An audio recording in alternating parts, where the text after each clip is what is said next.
dernière séquence sera consacrée à la fiscalité. C'est un sujet très important pour les décideurs économiques locaux face à vous. Et comme d'habitude, pour cette dernière séquence, pour lancer le sujet, on va parler de 3 chiffres clés. Ça commence à se dissiper un petit peu. 1,9. Promis, on fait vite. On fait vite, très Promis. vite. 1,9 en milliards d'euros, le budget primitif de la métropole de Toulouse pour l'année 2020. 36,58%. C'est le pourcentage du taux de la cotisation foncière des entreprises appliquées à Toulouse Métropole. Et à titre de comparaison, il est de 28,62 à Lyon. Et enfin, 471. Ce chiffre représente en euros le montant du versement transport versé à la collectivité par salarié pour les entreprises privées sur l'année 2018, d'après le MEDEF 31. En vous fondant sur ces chiffres, comment jugez-vous la politique fiscale de Toulouse? Le tissu économique toulousain l'estime trop impactante pour l'attractivité de la ville. Alors, comment la collectivité peut-elle soulager les chefs d'entreprise? Nadia Pelfic, je vous invite à lancer le débat sur cette thématique, car le tirage au sort vous a désigné. Je crois que le sujet ne se pose pas en comment peut-on soulager les chefs d'entreprise. C'est pas ça. C'est comment, dans une période de croissance démographique, on fasse que ça soit de la croissance économique et qu'on puisse avoir les ressources nécessaires partagées pour pouvoir continuer à développer sous un schéma de croissance durable. C'est-à-dire qui soit supportable par tous et qui favorise, vous le comprenez bien pour la puissance publique, l'emploi non délocalisable et favorise l'attractivité ou l'implantation d'entreprises. Premier sujet sur la fiscalité, sans changer les taux, sans changer la fiscalité, vous comprenez bien que le produit, c'est-à-dire le total de ce qui a été prélevé, sera plus important s'il y a plus d'entreprises qui s'installent sur les territoires et donc qui contribuent à la fiscalité. Donc la question de l'attractivité, qui était notre premier sujet, est éminemment liée à celui de la fiscalité. Si nous devons augmenter nos ressources et nos recettes, alors nous avons intérêt à être extrêmement ambitieux sur la question de l'attractivité et donc l'implantation de nouveaux contributeurs. Par contre, en matière de contribution, là, on est sur une séquence inégalée jusque-là. En 2014, un engagement du maire sortant, à destination des particuliers, certes. Je n'augmenterai pas les impôts, y compris moquant un peu l'ancien maire, Pierre Cohen, dont il considérait que Pierre Cohen mentait en disant que Jean-Luc Moudenc allait augmenter les impôts. Et donc il y a eu cet engagement pris par le maire sortant. Bien, nous avons vu l'augmentation des impôts à destination des particuliers, plus 15%, je le rappelle. Nous avons vu également l'augmentation de la fiscalité à destination des entreprises. Et là, il y a une partie sur laquelle la métropole a un pouvoir de taux. Et nous avons, et je n'aime pas ce palmarès, pas davantage que le fait d'être premier en matière de temps passé dans les bouchons, mais nous avons le top 1 du niveau de CFE appliqué aux entreprises de France. Et ce, devant d'autres villes qui ont pourtant un dynamisme économique réel. En fait, je ne vois pas comment on pourrait contester à Lyon son dynamisme économique. Et moi qui suis aujourd'hui vice-présidente de la région Occitanie, Montpellier a aussi un dynamisme économique. Et on est autour de 2 800 € pour une entreprise à Toulouse et autour de 2 200 € sur une entreprise à Lyon ou à Montpellier. Et quand on voit que cette augmentation, ça a été 7,7%, alors que le niveau d'inflation et le niveau de croissance se sont tenus en dessous des 1,2 points ou 1,3 points, alors on voit bien que cette disjonction pénalise évidemment les nécessaires investissements. Et donc moi je dis très clairement, il n'est pas possible de continuer une augmentation telle que celle-ci. Et il faut au moins indexer l'augmentation de la CFE à celui de l'inflation. Par contre, je vous mentirais si je disais qu'il reste des marges de manœuvre importantes. On est à un tel niveau que non, les marges de manœuvre, elles sont extrêmement étroites parce qu'il faut continuer à investir. Et vous indiquez avoir investi, monsieur le maire, et vous avez en même temps augmenté la fiscalité. Mais vous avez non seulement peut-être investi, augmenté la fiscalité, mais vous avez aussi creusé la dette. En 2014, le niveau d'endettement de la métropole est de 69 millions d'euros. En 2018, il est de 141 millions d'euros. Le niveau d'endettement de Tisséo, puisqu'une partie de la dette de la métropole est chez Tisséo, est d'1,8 milliard d'euros en 2018, c'est-à-dire une capacité de désendettement de 13 ans, avec un pic de dette, rappelez-vous la date de métro, qui figure en 2026. C'est un sujet important. 2,5 milliards d'euros avec le pic de désendettement. Et donc je dis non, il n'y a pas de marge de manœuvre. Et oui, il nous faut continuer à investir. Et il faudra donc s'appliquer à créer les dynamiques économiques qui, sans changer les taux, feront qu'on arrivera à poursuivre le développement de Toulouse. Et je souhaite qu'on puisse progressivement réindexer le niveau de CFE à celui de la réalité de l'inflation et pas ce qui est le cas aujourd'hui, qui est vraiment discriminant pour les entreprises dans notre territoire et l'attractivité du territoire. Merci Nadia Pelfi. Jean-Louis Moulin, je vous invite à répondre. Il faut rappeler ce qui s'est passé. Pourquoi on a augmenté la fiscalité? Ce n'est pas par plaisir. Quand un maire augmente la fiscalité, ce n'est jamais par plaisir. C'est parce que le gouvernement, que d'ailleurs soutenait Mme Pelfig à l'époque, et un certain nombre d'autres qui sont ici, a opéré une baisse drastique des dotations de l'État comme jamais aucun gouvernement ne l'avait fait, et ce, de manière autoritaire, pour ceux qui en général prônent la concertation. On a eu plus de 450 millions de recettes en moins. Comment voulez-vous financer le développement de la ville qui se développe le plus, qui reçoit le plus d'habitants, si vous n'avez pas les recettes? Et donc, effectivement, j'ai dû, malheureusement, prendre cette décision. Et je me suis attaché, avec mes collègues, à rendre cet effort aux Toulousains. Parce qu'effectivement, lorsqu'on investit grâce à un tel effort, c'est quoi?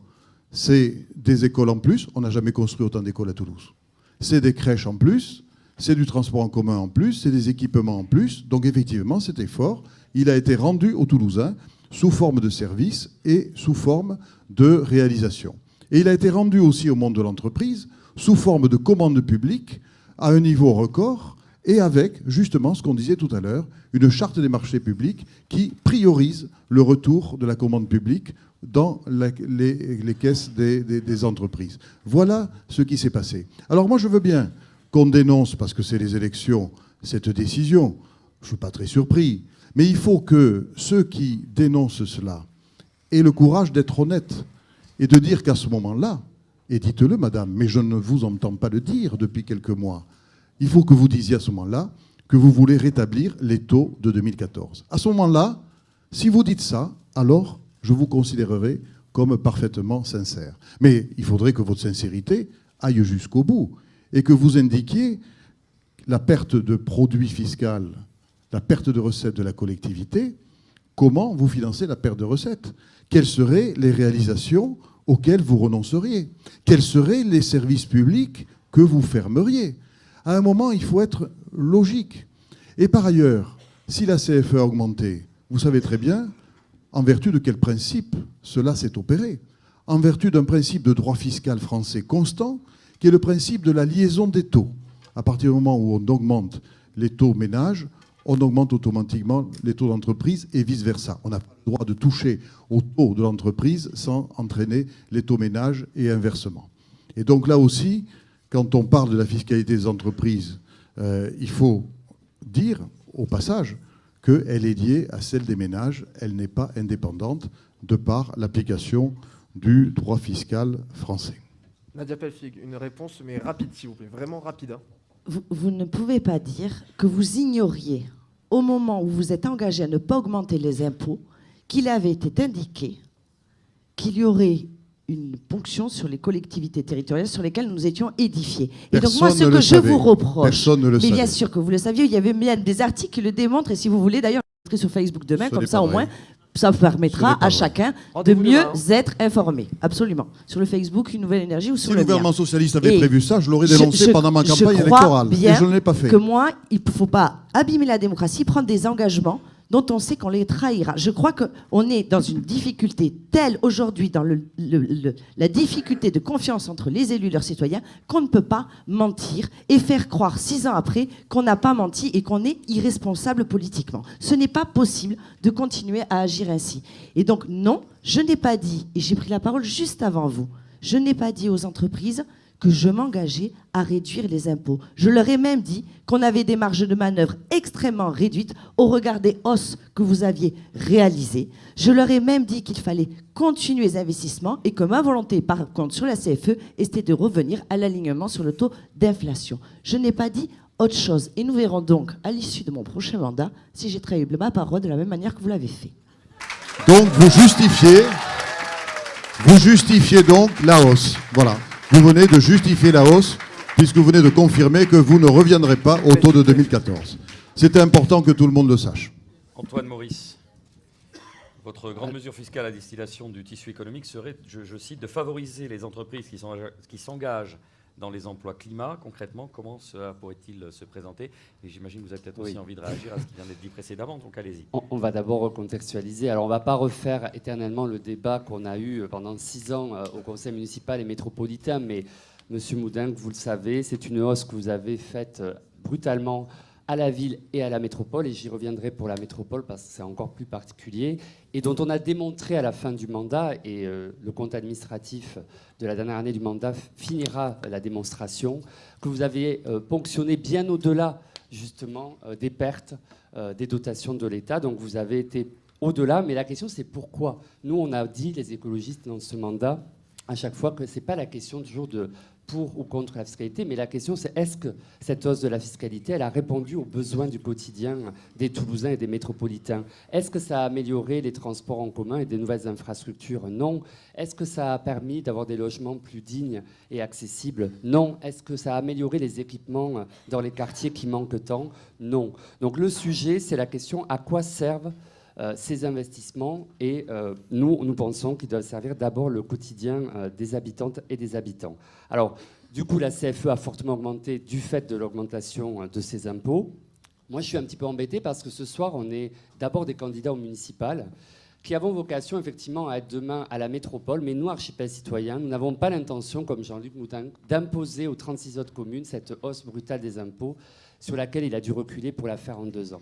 Donc justement, ces questions-là, elles devront aussi se travailler à l'échelle des 37 communes dans une nouvelle gouvernance que nous voulons plus partager. Alors ce que nous disons, en effet, c'est qu'aujourd'hui, il y a des sommes importantes. En gros, les citoyens aujourd'hui, tout confondu entre ville et métropole, et la taxe d'enlèvement des ordures ménagères, payent 700 millions d'euros et les entreprises 300 millions d'euros.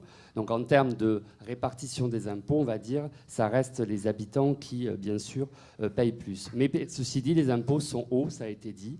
Et notre logique, nous, ça n'est pas d'aller vers une augmentation des impôts demain, mais d'aller plutôt vers cette fiscalité incitative. Donc nous voulons étudier comment on peut demain favoriser davantage les entreprises qui sont engagées dans les filières de la transition écologique pour être cohérents avec l'orientation que nous avons. Et pour le reste, nous aurons besoin conclure, s'il vous plaît. Nous avons besoin d'avoir un audit parce que nous avons exprimé notre inquiétude par rapport aux investissements qui ont été complètement dérapés par rapport aux objectifs et dont le Conseil de développement nous a dit qu'en 2021, on atteindrait le seuil de 12 ans de capacité des endettements. Donc c'est un seuil d'alerte qui va nous imposer d'avoir un audit et nous voulons enfin avoir une vision globale. Ville de Toulouse, métropole, TCO, parce que ces 3 budgets sont cohérents et doivent avoir une vision consolidée pour ensuite faire des arbitrages. Et nous ferons les arbitrages, nous les assumerons comme nous avons assumé nos divergences sur des projets qui sont moins utiles pour nous, comme le parc d'exposition hier, vers plutôt demain pour les besoins du quotidien, transport,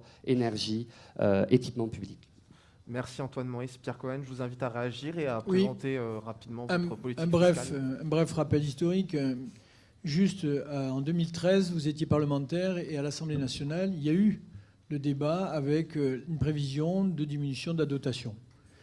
Il est vrai que la dotation telle qu'elle a été, je dirais, le montant de la dotation qui a été décidé après les municipales était plus important, mais il y avait déjà dans ce débat la volonté du gouvernement de diminuer les dotations des collectivités territoriales. Mais ce que je voudrais dire, c'est qu'il y avait 11 milliards de prévus de diminution de dotation, sauf que le programme Macron prévoit 13 milliards. Alors, évidemment, quand vous aimez le consensus, la seule différence, c'est que c'est à l'insu de votre plein gré.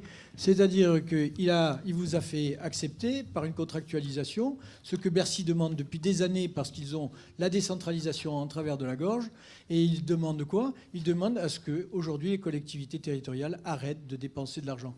Mais comment on peut faire en parler de paradoxe sur l'urbanisme? Aujourd'hui, comment peut-on faire quand on a un besoin de place en crèche?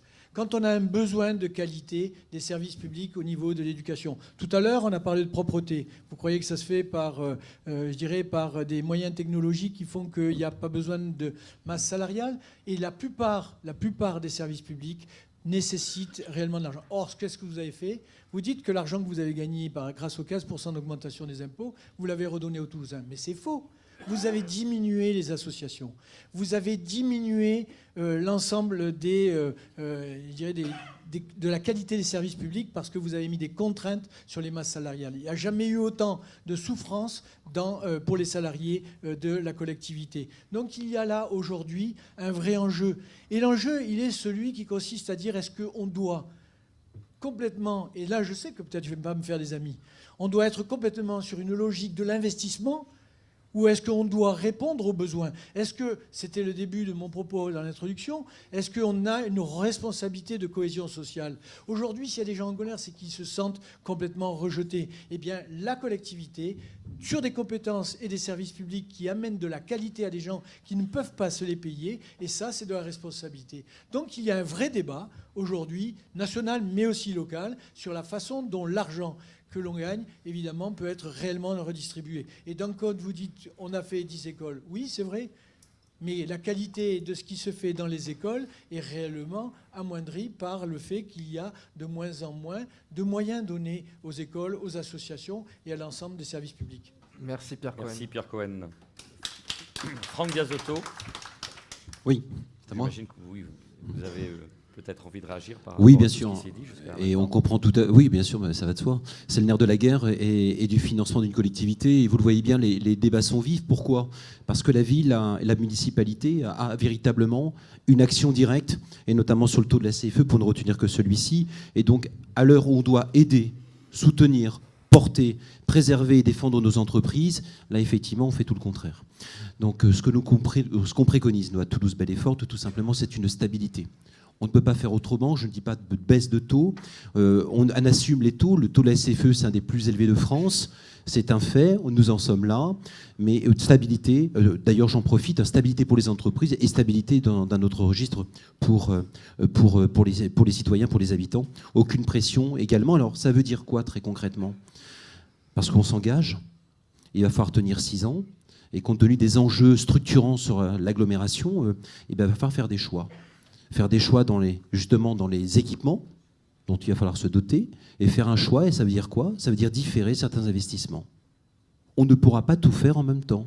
Ce n'est pas possible. Alors certains ici présents ont même préconisé l'augmentation du versement mobilité de 10%, de passer le taux de 2 à 2,20.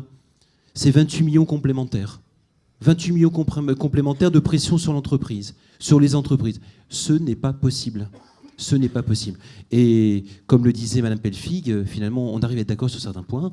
Eh bien oui, il faut élargir l'assiette. On n'a pas d'autre choix. Si on veut garantir une stabilité, il faut qu'on crée les conditions nécessaires pour recevoir l'entreprise. Et à force, nous aurons une assiette plus étendue. Sinon, ce sont toujours les mêmes qui payent, si vous me le permettez. Et ce n'est pas tenable. Voilà tout. Merci Franck Biasotto. Quant à Lamotte, vous promettez une pause fiscale avant d'envisager une baisse, justement. Donc, comment ça se traduirait dans les faits, concrètement? Ce que je dis, donc je dis effectivement, je vais pas revenir sur cette hausse d'impôts qui n'avait pas été dite durant la campagne 2014. Après, effectivement, ce taux de CFE, donc, qui est un des plus élevés de France, je dirais même qu'il n'est pas forcément le premier. Si on élargit un petit peu et qu'on prend des villes un petit peu plus petites, il est troisième. En fait, il est juste derrière Saint-Denis et Montreuil, qui sont 2 villes qui ont un taux de CFE plus élevé que Toulouse, et sont d'ailleurs 2 villes qui sont gérées par les communistes, donc vos amis, Madame Pelfig. Donc, comme quoi, il peut y avoir des fois des... Voilà. Donc nous disons que nous souhaitons instaurer effectivement une pause fiscale durant le prochain mandat. Donc ne pas augmenter les impôts, ce qui aurait déjà dû être le cas en 2014 si M. Moudinque avait tenu ses promesses. Quand M. Moudinque parle de l'impact de la baisse des dotations de l'État, en fait, la hausse des impôts qu'il a prononcée a couvert très largement la baisse des dotations de l'État. La baisse de la DGF n'a pas été si importante que l'augmentation des impôts. Donc il a quand même pris une petite marge supplémentaire. je pense effectivement qu'il faut, oui, réaliser un audit des finances de la ville pour établir, voir s'il est possible, effectivement, de venir réduire ces taux, tout en tenant compte, effectivement, des projets futurs qui vont être amenés, notamment la très coûteuse troisième ligne de métro, donc 1,4 milliard qui passe à 2,7 milliards. Et à mon avis, quand on va commencer à creuser et quand on va commencer à faire les excavations, on va tomber forcément sur des imprévus, etc. Et le coût, à mon avis, il finira pas à 2,7 milliards, il finira bien plus haut. Il y a un point aussi qu'on n'a pas évoqué, c'est on parle des impôts, donc l'augmentation des impôts, mais on ne parle jamais de la réduction des dépenses. Et je pense qu'il faudrait continuer à réduire les dépenses de fonctionnement de la ville. Donc ça, je donne acte à M. Moudin que ça a été effectivement entrepris durant le mandat. Il y a une légère baisse des dépenses de fonctionnement. Je pense qu'il faut poursuivre sur ce schéma-là. Et surtout, il faut essayer de réaliser des économies. Notamment, il y a un coût qu'on ne chiffre jamais, mais c'est le coût de l'insécurité. À Toulouse, je prends l'exemple tout bête pour vous faire comprendre, mais l'exemple de la voiture brûlée. Quand vous avez une voiture qui est incendiée à Toulouse, vous avez les pompiers qui viennent. Après, vous avez l'intervention de la police. Après, vous avez l'intervention d'un service pour débarrasser la voiture. Après, vous avez la fourrière. Après, il faut réparer le macadam. Il faut réparer peut-être... Vous venez de citer que des choses qui ne dépendent pas de la municipalité, donc franchement... Respectez le temps de parole de Quentin Lamotte. Merci.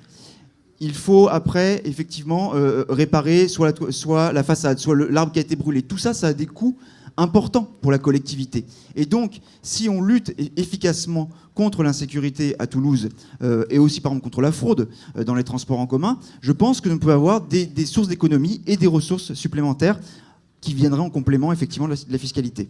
Merci Quentin Lamotte. On passe aux questions, Boris ? Oui, absolument. On va passer aux questions du MEDEF. La première question s'adresse à M. Cohen et on attend une réaction de M. Biasotto. C'est Christian Carcy, qui est gérant associé du cabinet Juris Pilote de la commission fiscalité du MEDEF 31, qui va la poser. On vous écoute, Christian. Oui, bonsoir. Alors, il y a autre chose au MEDEF 31 qui nous inquiète au-delà du taux de la CFE. C'est la suppression de la progressive, mais qui va arriver rapidement, de la taxe d'habitation, qui représente à peu près 180 millions d'euros pour la Toulouse Métropole. C'est la plus grosse contribution des ménages au budget de fonctionnement et d'investissement de Toulouse Métropole. Si demain l'État n'est pas en mesure de compenser cette dotation, prenez-vous l'engagement de ne pas répercuter sur les entreprises le manque à gagner ? Monsieur Cohen. Alors, d'abord, je partage votre inquiétude. Parce que quand il y a eu cette annonce, évidemment, c'est un gain de pouvoir d'achat pour les habitants, on ne peut pas le nier. Mais très souvent, les gouvernements le rattrapent d'une autre main. Donc, ce qui veut dire que je ne suis pas sûr, quand on fera le bilan total, si cette taxe, l'éradication de la taxe d'habitation est réellement un gain par rapport à ce que payent les ménages. Par contre, je suis très habitué, et là, je dirais un peu tout le monde, à des reniements de l'État par rapport à son engagement financier. Vous savez, on avait à l'Assemblée celui qui remboursait à l'euro près. Donc on avait un peu cette caricature. Non, aujourd'hui, vous avez raison. Vous avez raison, mais le problème, c'est que je ne crois pas que les collectivités pourront transférer des ressources ailleurs.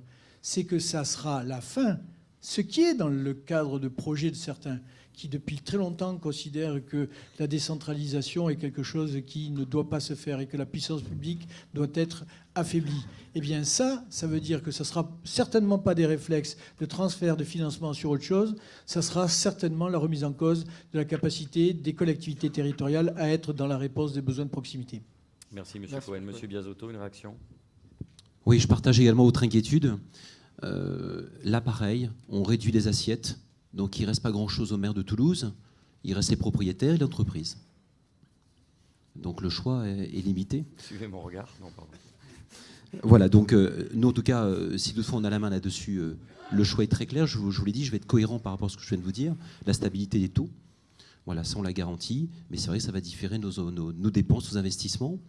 Sauf si parallèlement, je vous le disais, on peut augmenter l'assiette par ailleurs avec une attractivité nouvelle et en apportant d'autres entreprises à Toulouse. Mais oui, vous avez totalement raison, on peut s'inquiéter de cela. Question qui s'adresse à M. Maurice et il y aura une réaction de Mme Pelfig.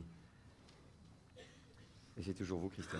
Alors, question là sur un autre sujet qui est la taxe d'enlèvement d'ordures ménagères, puisque une décision a été prise, c'est qu'à partir du 1er juillet 2020, donc ça arrive bientôt, les déchets ménagers produits par les entreprises, et lorsque ces entreprises produiront plus de 10 mètres cubes, ces entreprises ne seront plus collectées au niveau des déchets, et ces déchets ne seront pas traités. Par contre, ces entreprises continueront à être assujetties donc à cette taxe d'enlèvement des ordures ménagères. Alors ça nous paraît peu cohérent au niveau du MEDEF 31. Alors au-delà de la réponse de la doctrine fiscale qui dit que une taxe n'a pas de pendant en termes de réalisation, hein, une taxe se doit et stop. La question est la suivante, c'est est-ce que en effet on peut imaginer qu'à un moment donné, par cohérence, s'il n'y a pas de prestation, il n'y aura pas de taxation. Antoine Maurice.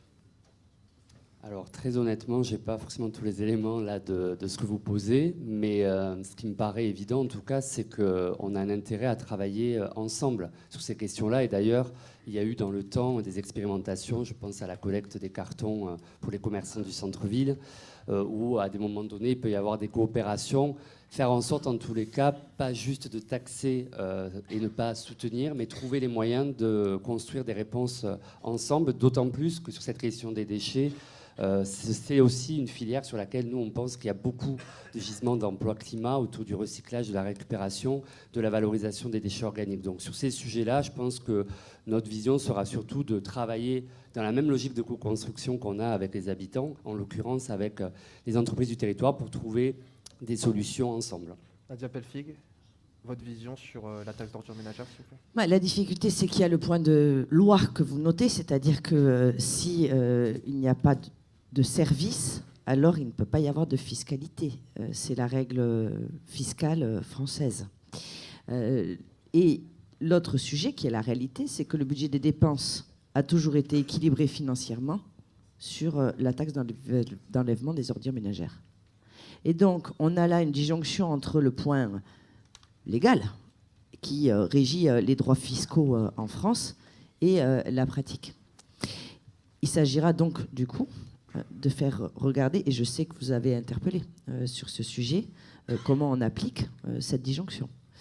Sur la réponse plus globale, sur quelle politique sur cette taxe, qui ne nous appartient pas dans la manière dont on décide de la poser ou pas, le droit, il y a bien sûr un enjeu à regarder, y compris dans une première compensation sur une péréquation de redistribution de la CFE, à voir à destination de celles et ceux, notamment les hôteliers, les restaurateurs, qui ont plus souffert que d'autres, d'ailleurs, dans la période depuis un an, et dont les chiffres d'affaires ont été plus impactés, et qui sont très, très concernés sur, justement, les déchets organiques.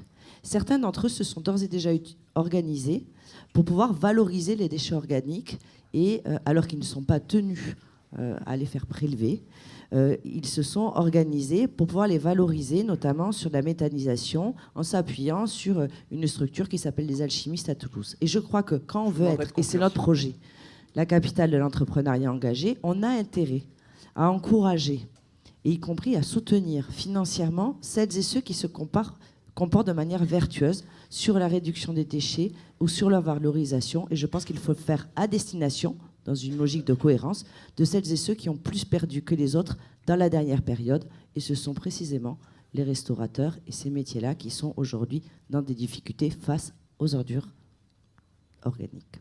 Merci Nadia Pelfig. Dernière question. C'est pour vous la dernière question de ce débat. Elle s'adresse à Monsieur Lamotte. Il y aura une réaction de Monsieur Moudin. Et alors c'est le hasard, mais vous verrez que tous les deux, vous avez déjà évoqué ce sujet. Allez-y. Oui, exactement. Puisqu'on a souvent une difficulté de compréhension vu du monde de l'entreprise, parce que quand on parle de fiscalité, on parle de recettes, et on vous entend plutôt collectivement expliquer qu'il faut bien adapter les recettes aux dépenses. Et nous, en tant que chef d'entreprise, on passe notre temps à adapter les dépenses aux recettes. Donc, on se demande finalement, est-ce qu'on pourrait imaginer que si demain vous êtes à la tête de la ville, on puisse encadrer la progression des dépenses de fonctionnement, voire même aller jusqu'à rêver de faire des économies. Oui, effectivement, on a déjà un peu évoqué le sujet tout à l'heure, mais oui, il faut absolument arriver à faire des économies sur les dépenses de fonctionnement. La plupart des collectivités responsables s'y emploient actuellement. Je l'ai noté, il y a un effort qui a été déjà fait effectivement au niveau de la mairie de Toulouse. Il faut continuer à pousser en ce sens, je pense, en travaillant sur la réorganisation des services, notamment, et puis j'ai évoqué aussi toutes les dépenses j'ai déjà un peu répondu à votre question, toutes les dépenses qui sont induites par notamment le coût de l'insécurité et les problématiques d'absence de recettes, notamment sur la fraude, etc. Donc bon, je ne sais pas si je me mets en plus, il est très tard, mais oui, c'est quelque chose qu'il faut poursuivre.